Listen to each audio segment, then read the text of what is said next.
Hello, my name is Keith Swainson.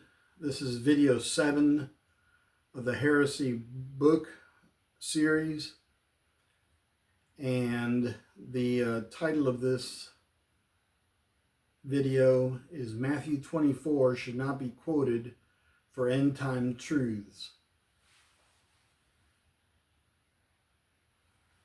Matthew 24 is quoted more than any other reference from Jesus on the topic of the end times.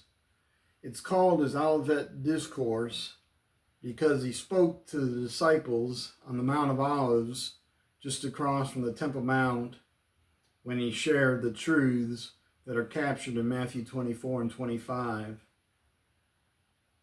It's the only place in the Gospels where Jesus is quoted as saying he will come back in our future. And by meaning our future, I'm talking about the future of us here in the 21st century. When you read Matthew 24 at face value, it sounds like he's saying there's still certain things that need to happen and that they'll occur in the future of us here in the 21st century. All the other times he mentions coming again in the Gospels can be interpreted as him meaning that he will come back after his resurrection. So when he says he's going to come back in those other references, it can be interpreted as him saying, I will go to the cross and I'm going to come back from the cross and come alive again.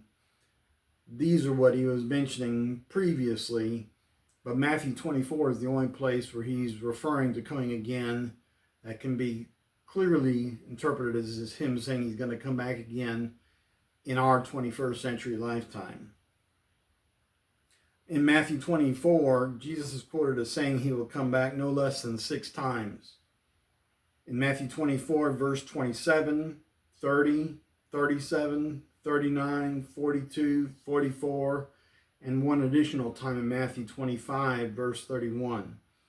He's documented as saying he will come back again. The beginning of Matthew 24 sets the stage for us. In verses 1 through 2, it says in the Bible, Jesus came out from the temple and was going away when his disciples came to point out the temple buildings to him. And he said to them, Do you not see all these things? Truly I say to you, not one stone here will be left upon another which will not be torn down. So this is what leads to the discussion on the Temple Mount shortly thereafter. He basically tells the disciples, all these buildings that you see, they're going to be torn down and destroyed.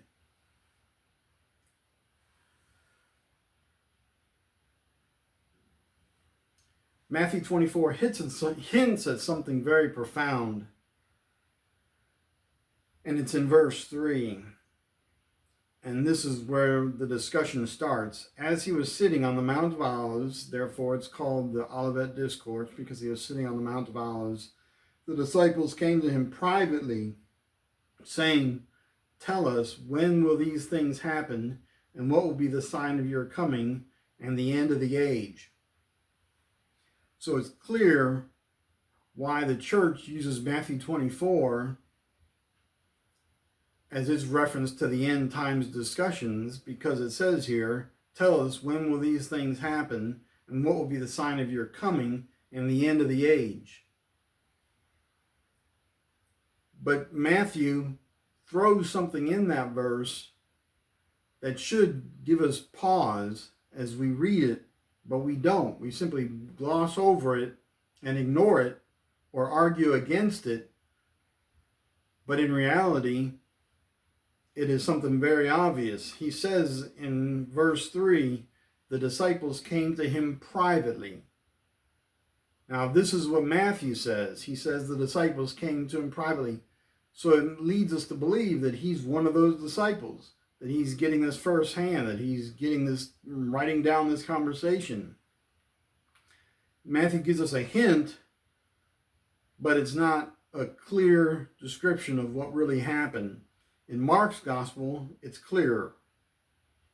In Mark chapter 13, verses 3 through 4, that same intro is given, and it says here that as he was sitting on the Mount of Olives opposite the temple, just like Matthew's gospel said when it was they were sitting on the Mount of Olives, it says Peter, James, John, and Andrew were questioning him privately.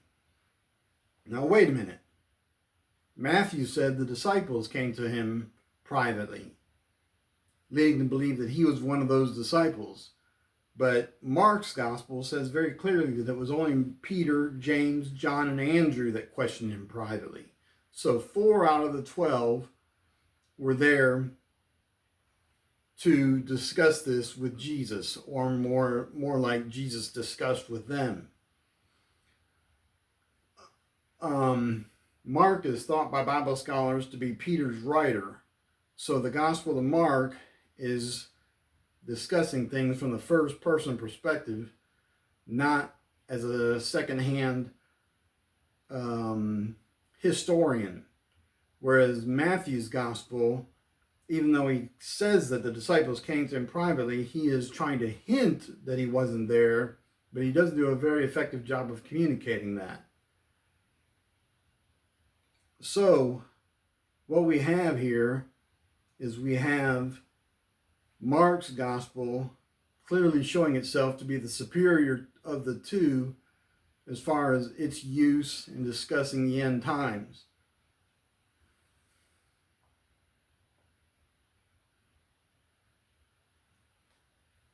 But the problem is, Mark's gospel doesn't talk about the end times. It says in Mark 13:4, the verse right after those that I just quoted to you, it says that the disciples said to Jesus, "Tell us, when will these things be?" Which is talking about the destruction of the temple. "And what will be the sign when all these things are going to be fulfilled?" Which is, again, simply asking, what is the sign of when the temple is going to be destroyed?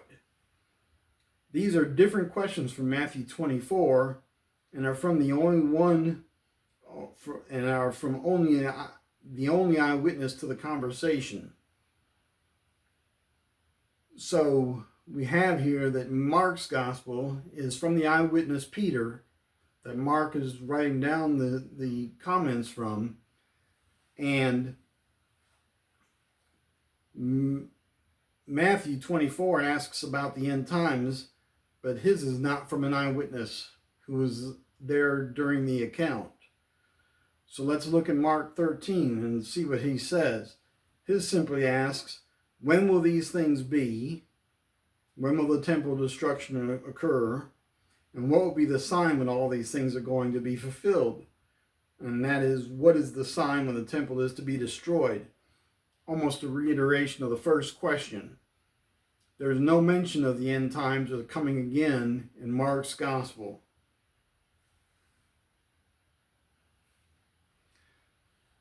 So, in a nutshell, what I'm saying is, if we're going to be trying to dig into the words of Christ, we need to go to the best source of the words of Christ. And in this instance, Matthew 24 should not be used. Matthew all but admits that his take on the conversation between Jesus and the 4 disciples has gotten secondhand. His take on the conversation is no better than Luke's take on the conversation, which is known to be secondhand. Luke, who wasn't a disciple, who was probably even a Gentile historian, says in his first chapter of his gospel that his is a collection of all the knowledge that he could get from the people who were present. So his conversation in Luke 21:7 is clearly a secondhand account, which we can also lump Matthew 24 into a secondhand account because he wasn't present. Only the private discussion of the 4 disciples were present. But let's look, just for reference, at Luke 21:7 and see what he had to say the questions were. And it says in Luke 21:7, they questioned him, saying, "Teacher, when therefore will these things happen?" Which is, again, when will the destruction of the temple occur? "And what will be the sign when these things are about to take place?" When will the destruction of the temple occur? What are the signs of it? These are the same questions as in Mark's gospel. So from Luke's perspective, he was favoring Mark's rendition over Matthew's rendition, if he had a chance to even read Matthew's rendition, which he probably did. So I'm suggesting that we don't use Matthew 24 or Luke 21 for that matter, since we have a more authoritative version of the conversation in Mark 13. This is a heresy to most Christians because they believe in the inerrancy of the entire Bible. And what I'm saying here is that clearly Matthew was adding things to the text, or taking bits and pieces of what Jesus said from different parts and different conversations and lumping them all up into the Matthew 24 discourse. And I'm suggesting that because of that, he got confused and started talking about the end times when Jesus never was talking about the end times. But as I shared in my book, Heresy, I proved that Jesus corrects many Old Testament titans of the faith. And I'd like to just share with you real quickly a few of the topics where Jesus does correct titans of the Old Testament in my book, Heresy.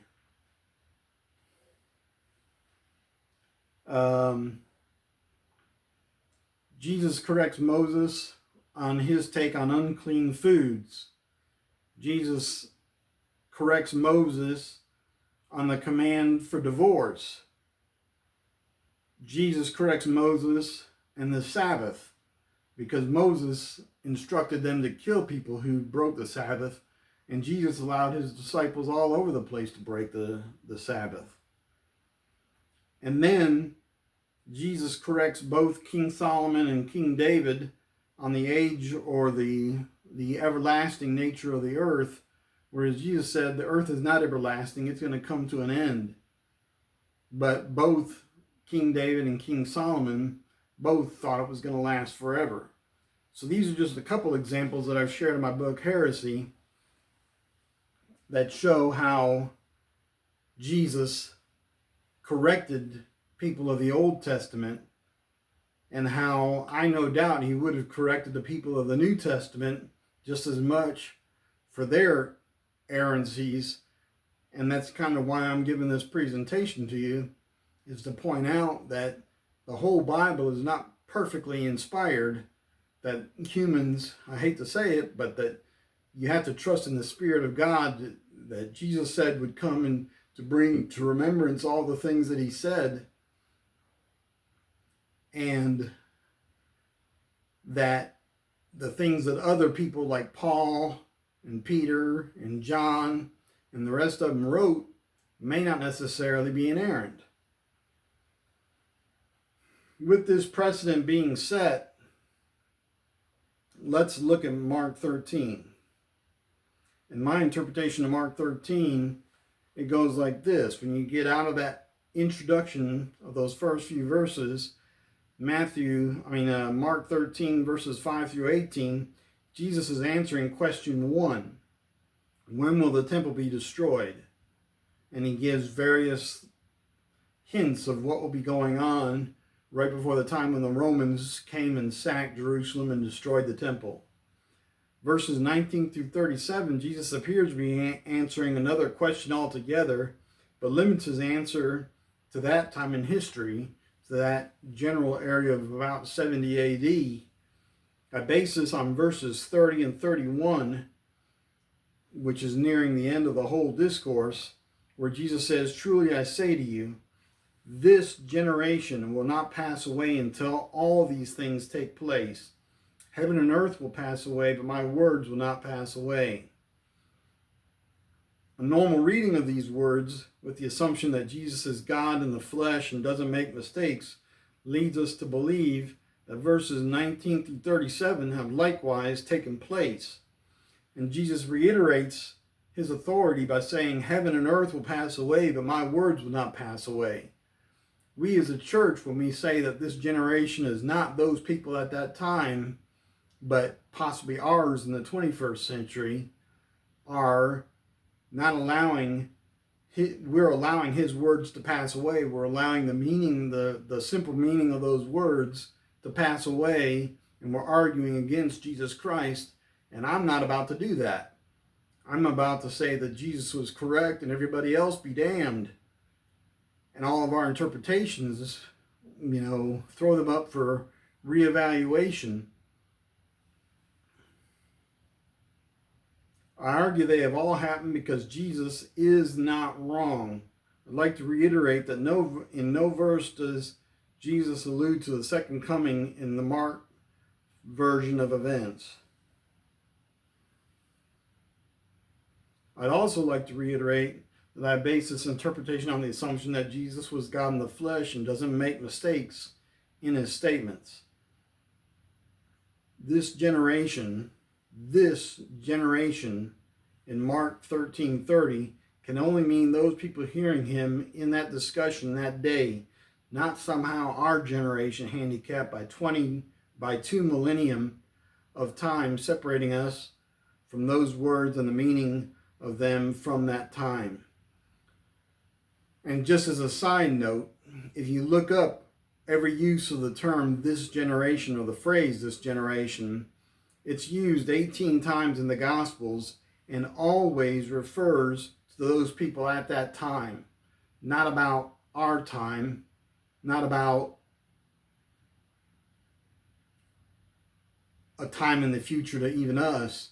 It's always referred to those people, and that fits nicely with him because he died around 30 AD, and 40 years later, the destruction of the temple occurred and the sacking of Jerusalem occurred. So you have it very clearly that within that generation of those people that lived, all the things that were described had occurred. In previous videos, I've mentioned that I don't think that Jesus is coming back again. And I'm reiterating that again. This is based on the things Jesus has said, not only here in this video 7 on the Olivet Discourse via the Mark version, but also video 6 where I described the Last Supper and how Jesus promised and said he would not partake of the fruit of the vine again until he did so in his kingdom. Now, Bible scholars of today try to claim that his kingdom is going to be the millennial kingdom, which happens either after the rapture of the church, or I guess in all cases, the millennium is always going to occur after the rapture of the church. But Jesus said he would not partake of the fruit of the vine again until the kingdom of God comes.